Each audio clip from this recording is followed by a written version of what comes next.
Olá! Hoje a gente vai fundo para desvendar o que é o agronegócio. E olha, já vou adiantar uma coisa: é um universo muito, mas muito maior do que só aquilo que a gente imagina do plantio e da colheita numa fazenda. Vamos ver como é que tudo isso se conecta. O nosso roteiro de hoje é bem direto. Primeiro, vamos entender o que é o agronegócio de verdade, o que faz essa máquina toda girar, quais são as regras do jogo. Depois, a gente olha para os impactos e desafios e, no final, como cada pecinha desse quebra-cabeça se encaixa. Então vamos lá, começando pelo começo, quando a gente fala em agronegócio, do que exatamente estamos falando? A ideia é fazer uma jornada através da porteira para descobrir. O ponto-chave aqui é o seguinte: agronegócio não é só agronomia, de jeito nenhum. É um sistema complexo que mistura economia para entender o financiamento, o lucro, direito para regular os contratos e até sociologia para analisar o impacto disso tudo na vida das pessoas, nas comunidades rurais. Um jeito bem fácil de visualizar isso é pensar em três grandes etapas. Primeiro, o que acontece antes da porteira. Todos os insumos, sementes, fertilizantes, tudo. Depois, o dentro da porteira, que é a produção em si, lá no campo. E por fim, o depois da porteira, que é quando o produto vai para a indústria e finalmente chega na prateleira do supermercado. Certo, agora que a gente já entendeu a estrutura, vamos focar no coração da operação, a produção dentro da porteira. O que faz esse motor ser tão forte e competitivo? Olha, para ser competitivo hoje em dia, não basta só plantar. É preciso um pacote completo. Investir pesado em tecnologia, como drones e maquinário moderno, ter uma logística que funcione para escoar a produção, uma gestão da propriedade super afiada e, claro, um ambiente institucional que dê segurança para o produtor trabalhar. E para fazer tudo isso acontecer precisa de dinheiro, né? Aqui a gente vê dois caminhos bem distintos. De um lado, o crédito rural, que atende principalmente os grandes produtores. Do outro, o Pronaf, um programa criado especificamente para a agricultura familiar. E essa divisão já mostra de cara um dos grandes gargalos do setor.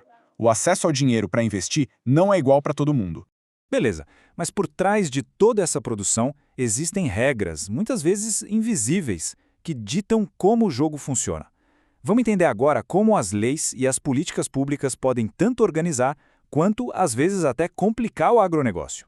Esse termo em latim, pacta sunt servanda, parece complicado, mas a ideia é a base de tudo. Significa, de forma bem simples, que o combinado tem que ser cumprido. Pensa bem, num negócio que envolve milhões, ter a certeza de que um contrato será respeitado é o que garante a estabilidade para o sistema inteiro.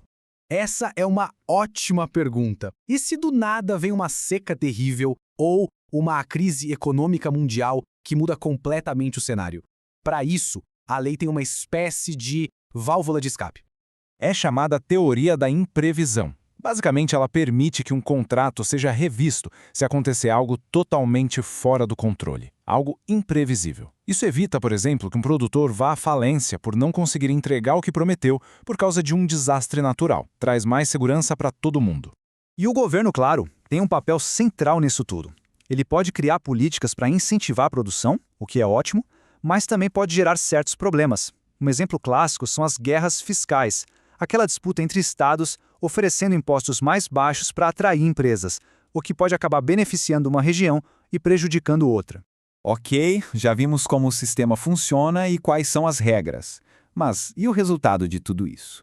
Agora vamos ampliar o foco e analisar o impacto real do agronegócio, tanto o lado positivo quanto os seus enormes desafios. O grande nó da sustentabilidade é conseguir equilibrar esses três pilares. Pensa só, não adianta nada ser super lucrativo, o pilar econômico, se para isso for preciso destruir o meio ambiente. E também não adianta preservar o pilar ambiental se as comunidades locais não forem beneficiadas, que é o pilar social. Encontrar esse equilíbrio, essa é a chave de tudo. E quando o assunto é colocar comida na mesa, é impossível não falar da agricultura familiar. Por mais que o agronegócio de exportação seja um gigante, quem garante a maior parte dos alimentos do dia a dia da população brasileira é, sem dúvida, o pequeno produtor. E a conversa vai muito além da produção. Debates sobre reforma agrária, a necessidade de incluir os pequenos produtores e a responsabilidade com os trabalhadores, tudo isso mostra que o agronegócio também é um campo de batalha por justiça social. Para a gente fechar o raciocínio, vamos ver como produtores, empresas, governo e pesquisadores formam, na verdade, uma teia super complexa. Uma rede onde o sucesso de um depende, e muito, da cooperação de todos os outros. Nenhuma parte desse sistema avança sozinha. É justamente a parceria entre empresas, governo e centros de pesquisa, como a Embrapa, por exemplo, que gera as inovações que são essenciais para o Brasil continuar sendo uma potência mundial na produção de alimentos. No fim das contas, toda essa rede de cooperação, de tecnologia, de certificação tem um objetivo muito claro: construir valor e, principalmente, construir confiança. É isso que faz com que o consumidor escolha um produto na prateleira, sabendo de onde ele veio e que ele tem qualidade.